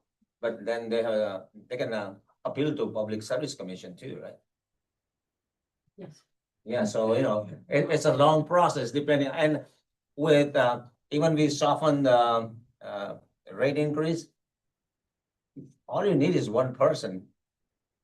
Take it, say, hey, I'm gonna take it all the way. Yeah. So That's actually part of why the gradualism, and also showing them the real facts, right? So being able to show this and how we've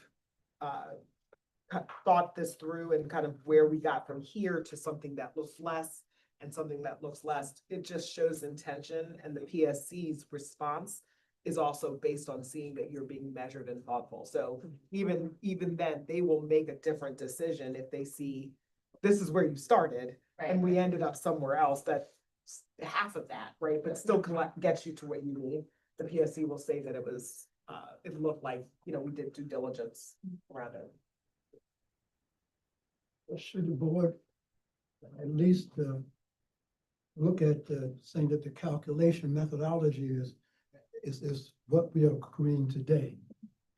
The ways of getting to it is something else, which is down the road. So right now, we haven't said whether or not the process we're going to use for the calculation is one that we're going to do, because there are some things there that other places don't include, but we think are important to include. I would think if there's one thing that would be what would you like to look at today? How we calculate everything? Yes. So what is your suggestion on changes to those factors, right? Those are the factors that make the total bill. Right. Is there a suggestion on other things to add or take away, really? We're only talking about taking away. But if you're looking at the cost per gallon, sinking fund, bay restoration fee, we can't do anything about the bay restoration fee. We could do stuff about the PFAS debt retirement, right? That is because we're borrowing the money and we've got half forgiveness, half we've got to pay back. Like those are the decisions. Each of those parts of the algebraic equation are what the board would have to tell us you'd like us to look at options on. I don't know if the board members have any suggestions on. I think Mr. Patel talked about doing a 10-year rate increase study to see what it looks like. Instead of 5 to 10. It's 5 to 10. Also, is there a possibility if everything goes south, how hard is it for them to connect water to the Harper County system? Is it close by? I don't know Darlington. I know they have an apple festival in the fall. Yeah. But, you know, how difficult would it be for that residents to connect to Harper County? Where's the next system? Right, where's the next tie-in? We'll look into that. And has MES in the past done any kind of bill forgiveness for any of the residents? Usually, if there is a unusual spike because of a leak inside the house, yes. My staff tells me that I am too generous on that. But I say, number one, they already have a, I would say example, $1,000 one. As soon as, and we don't have way to find out, especially, if it's vacant, they went summer vacation somewhere and all that. We have no way to find out until we take the next quarterly reading. Okay? But we do send our technician, once we find out what is the problem, they will go inside the house, they will tell them that we won't fix it, but say, call the plumber. And because your water bill is rising $30 a day, okay? And then we'll have, I'll do significant cut for it because a lot of them, if we know that they were informed and then they still don't fix it, that's when we become a little hard. But yes, we do that.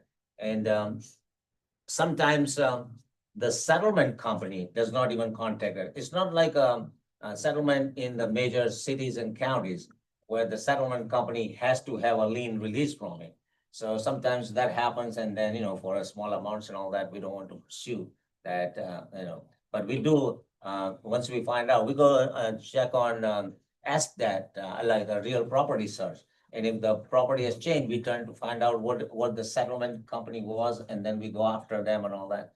So we are being very accommodating on this because, as I say, 5,000 loss a year is a loss, but we consider that it is affordable to MES. But and this is all this water is from the well water. Okay? So our fixed costs are much higher.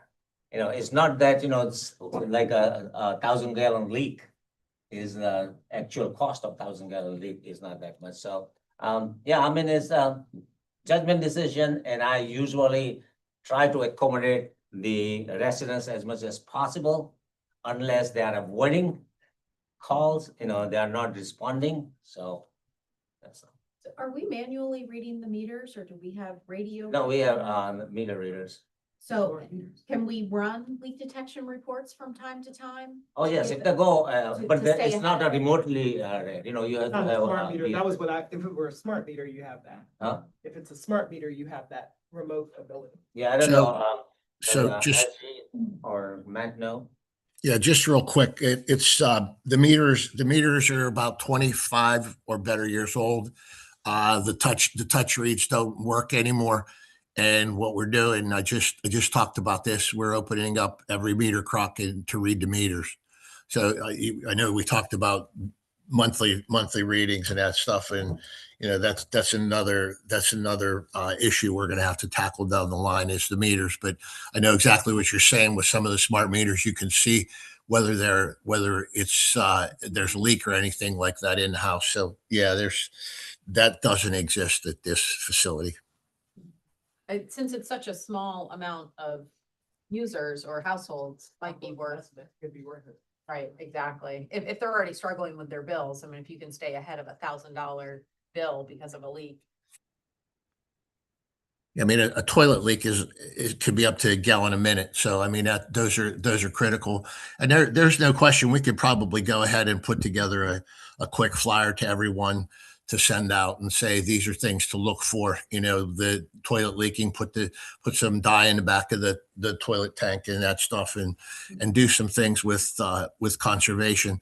One of the things I was looking at as we look at this rate increase, I think what's going to happen is you're going to probably see the consumption go down as you start to see the rate go up, and you'll see conservation naturally start to happen because of cost. But there's no question we can go ahead and put together some kind of conservation measures that we can send out to all the customers. Any other questions or comments? So the meters are at the end of their life, 20-25 years is typically what a meter lasts. Who owns the meters? Is that MES? Yes. Okay. That's another capital cost that you would have to incur. Well, to Have it switch, incurred. Right, so Yeah. But it can also have the longer term benefit somewhere in there. That's once the meter came into the picture, that's another thing, we'll look into it. There may be a separate grant to replace the meters, you know, we don't have to go through MDE, like, you know, I don't know, BGE gives all kinds of grant for electricity, less consumption and all that, you know, but there may be some grants, you know, because, water conservation is important too. So we'll explore that, you know, if you have like a specific grants for, you know, Bay Restoration has a lot of grants, right. Yep. maybe, Yeah. if it's in the right area. Because again, all of this shows to me, to the PSC, a measured approach to trying to manage an issue that even if someone goes all the way to the top, we've thought about a lot of things and all of that could go into that reporting.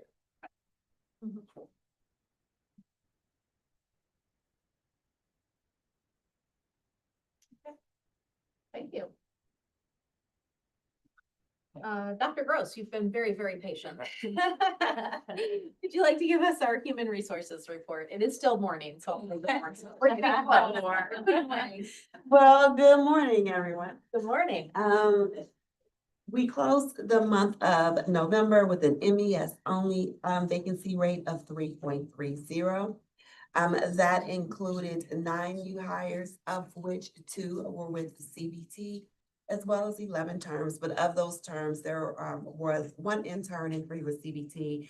That gives us a workforce growth from October to November of -1 or -0.12%. As of December the 10th, our vacancy rate for MES only is down 3.06. You may notice that there is a difference in the number of fully staffed for MES, and that is due to some positions that have closed. We are currently at 791 active MES employees with 25 vacancies that we are actively recruiting against. Next slide, please. This slide shows what the head count and vacancy is by group. Next slide, please. And again, this just shows what our intern and fellow count is currently at MES. Next slide, please. We are excited about our student hiring that's going to be taking place. Our internship for the summer, we have a scheduled June 3rd start date with recruiting efforts beginning December 22nd, meaning the advertising will go out. And we are working against a timeline of having offers out in the February, March timeframe so that we can hopefully obtain some of the brightest students available. We do have a goal of one intern per group, budget permitting. You all may have heard previously that we have officially launched the Co-op Developing Young Professionals program. What this does is it allows students to continue or to work with us outside of the summer months as their scheduling permits.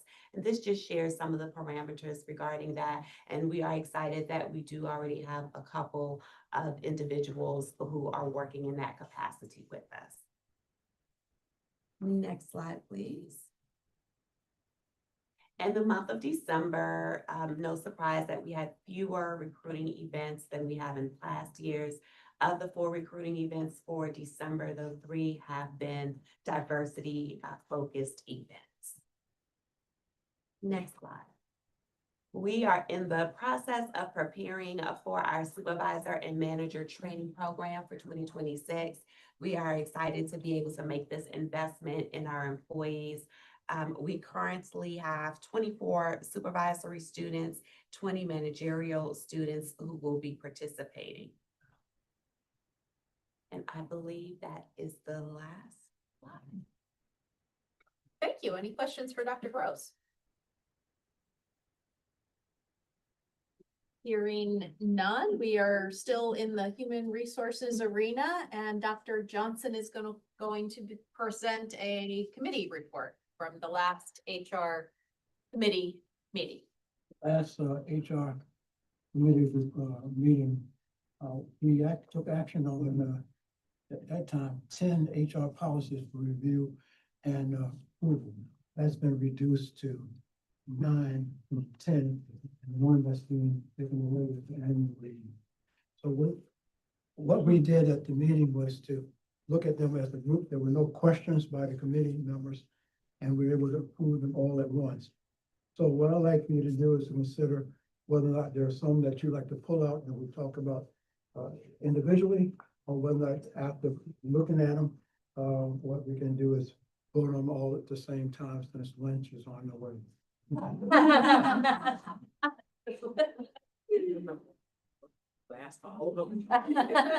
Lied to me the other day. Write it out in a last. No, but it's important that we do our job in making sure that we understand that the changes and there are things that we make agreement with. So the time is okay. And I do have some backup, so if I can't answer, I'll just link on. The Rose has it. Like questions individually or collectively? Hearing none.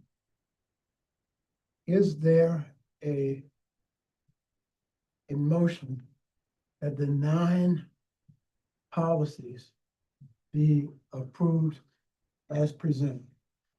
So moved. Thank you very much. Is there a second? Second. 2 seconds. All those in favor, raise your hand and say. Aye. Aye. Oh, by the way, Oh. that's how you handle it. Don't think you got that right. Secretary Flora? I'm just voting in favor. I'm good. Oh, she raised her hand. Oh, man. Okay, thank you. Moving right along. Ms. Condra is here this morning for procurement, and we are removing item number 2 from the agenda. So we do have 5 items to discuss this morning. Ms. Condra? Good morning, everyone. So this is for the Environmental Operations Group for the project Midway 2 Regional Solid Waste Facility. It was awarded to the Julian Company Incorporating, doing business as JCI Environmental, for the amount of $248,809.32. There is a 0 MBE goal, but just to say this, Julian company is also a SBR and an MBE firm. Okay, I am going to recuse myself from this item. Is there a motion to move the item to the floor? I move for approval of item number 1. Thank you. Is there a second? First and a second. Are there any questions or comments for discussion? Yes. I was looking through the bid proposals and there's a big gap between the lowest bidder, which is JCI, and the highest bidder. Were there references that JCI provided that you could make sure that they could do this work without submitting a change order next year again? So usually when it's that a discrepancy, we usually reach out to them to try and to make sure if they understood the project and the assignment. And usually if they do say that, yes, we understand, and we price it based on our understanding, because we do have a pre-bid, right? And then based on making sure they understand the scope of the work. So we do that, and if they said they understand, then we'll move forward with it. But we always reach out, especially if there's a discrepancy between the amounts. Where, you know, where it's too low, yeah, and that's how we look, that's how we mitigate the risk of change orders. You're welcome. Any other questions? All those in favor of approval for procurement item number 1, please raise your right hand and say aye. Aye. Any opposed? Okay, the ayes have it with me recusing myself from the vote. Number 3. This is for the Environmental Dredging and Restoration Group, and for the project public outreach and stakeholder engagement in support of MPA's dredge material management program. This is going to be advertised this month, and for the total, again, this is looking at a not to exceed 10 million after the subsequent 2-year extension for any aggregate total up to not to exceed. This has an NBE goal of 29%. Is there a motion on this item?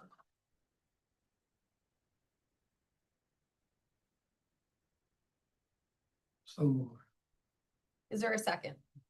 Second. Okay, any other questions or comments?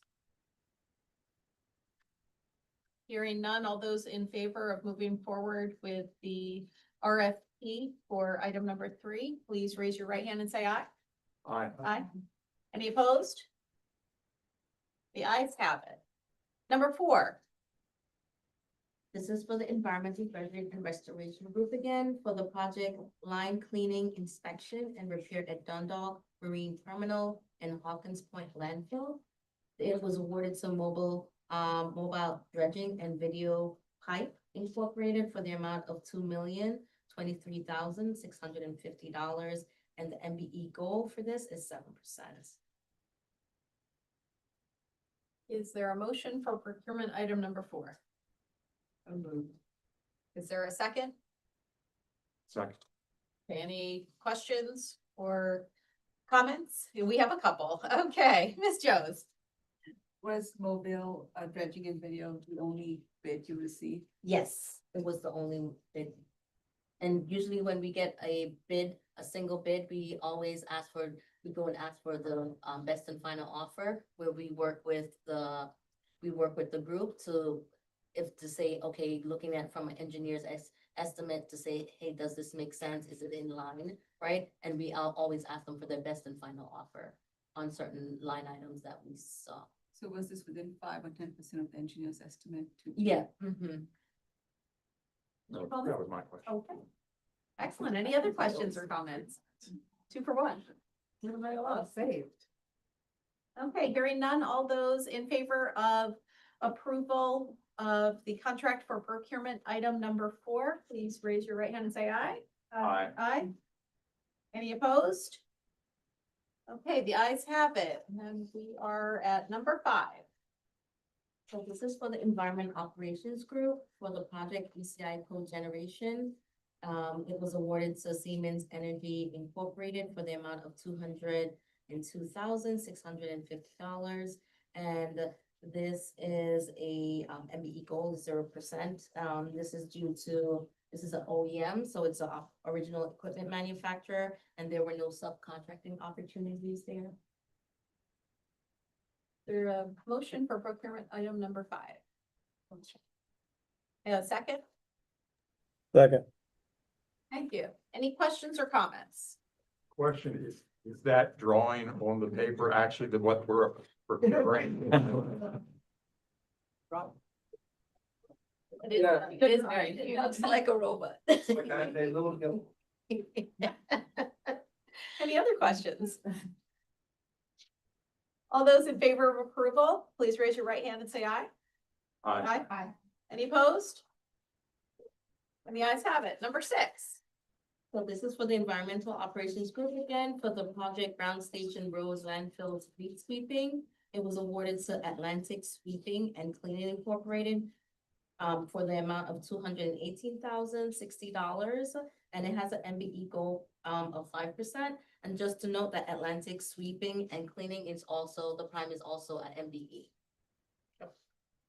Wonderful. Is there a motion for item number 6? I move to approve item number 6. Okay. Second, okay. Any questions or comments? Hearing none, all those in favor of approval for procurement item number 6, please raise your right hand and say aye. Aye. Aye. Any opposed? The ayes have it. Thank you, Ms. Condra. Next up, we have procurement notifications. These are contracts, purchase orders, amendments, and change orders between the amounts of $25,000 and $200,000. You have 2 pages of these, so I'll give everybody a moment to look them over. And if you have any questions, please feel free to ask.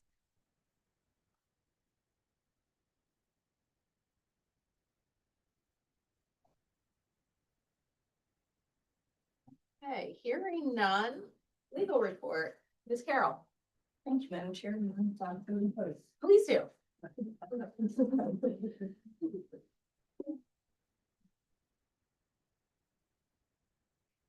I'm happy to report that the vacancy rate in our office is now 0. I want to introduce you to our new Assistant Attorney General. This is Bruce Eisenstein, who joined us last week. And I'll tell you a little bit about Bruce's background. He has practiced in his practice areas and experience that are a great match for what we do for MES. Bruce has had a career-long commitment to public service. He started his education with a BS in Business Administration at University of Hartford in Connecticut. He has an MBA from the University of Baltimore Merrick School of Business. He got his law degree at University of Baltimore School of Law, and he's taken a number of courses through the U.S. Army JAG School and is a graduate of the Command and General Staff College. Bruce started his career with the U.S., before becoming a lawyer, with the U.S. Army Corps of Engineers in the Baltimore District, where he worked as a regional economist and planner. In that position, he became familiar with a lot of the types of work that MES does. He was a multidisciplinary planner on public works projects and construction projects. He's completed cost-benefit analyses for large-scale construction projects, and his work has included contract and project management of construction projects. Some of those projects have included dredging, levee work, deep draft navigation, and environmental restoration projects.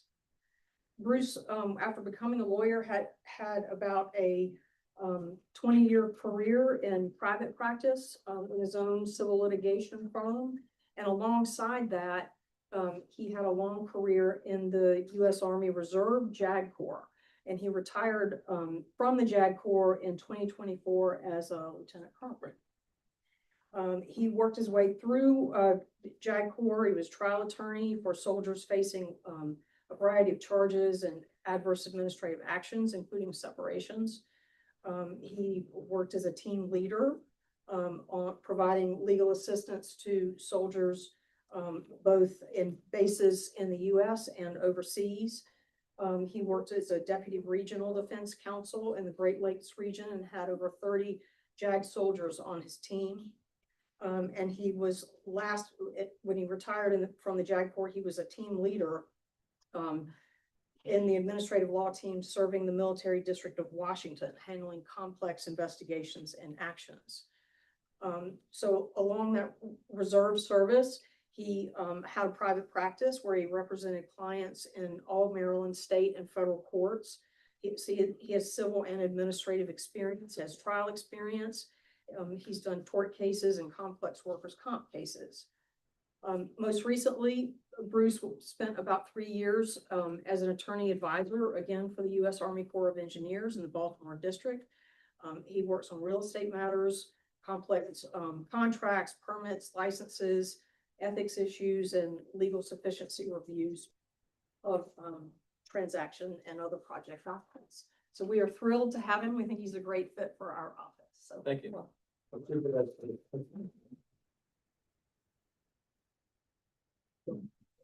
that's it for the legal report. Thank you so much. One thing you were trying to. Nothing else. Might be able to get them billable on some construction. Okay, we are going to forego the group updates, the remaining group updates for this afternoon. Morning, we still have 16 minutes to go. Because of the length of time where we're running in the agenda. However, I will ask if there is any old or new business for discussion.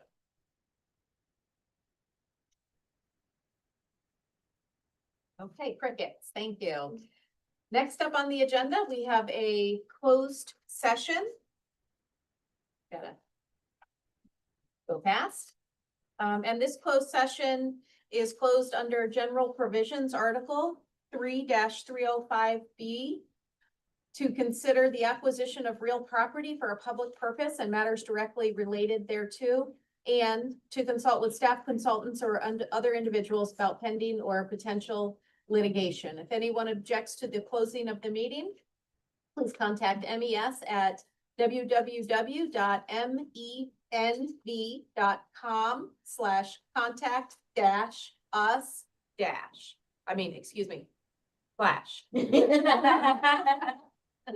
As you can see on your screen. Okay, is there a motion to go into closed session? I move that the board go into closed session for the reasons just stated. Is there a second? Second. Thank you. All those in favor, please raise your right hand and say aye. Aye, and we will adjourn from the closed session, so we will not come back out into closed session this morning. And for anybody that's watching, I hope you have a wonderful holiday season. Stay warm, stay safe, and hopefully everybody can spend a lot of time with loved ones. Okay, Ms. Fuller, let us know when we're ready. Casey will move Ms. Flora and Mr. Botts into the breakout room, and everyone in.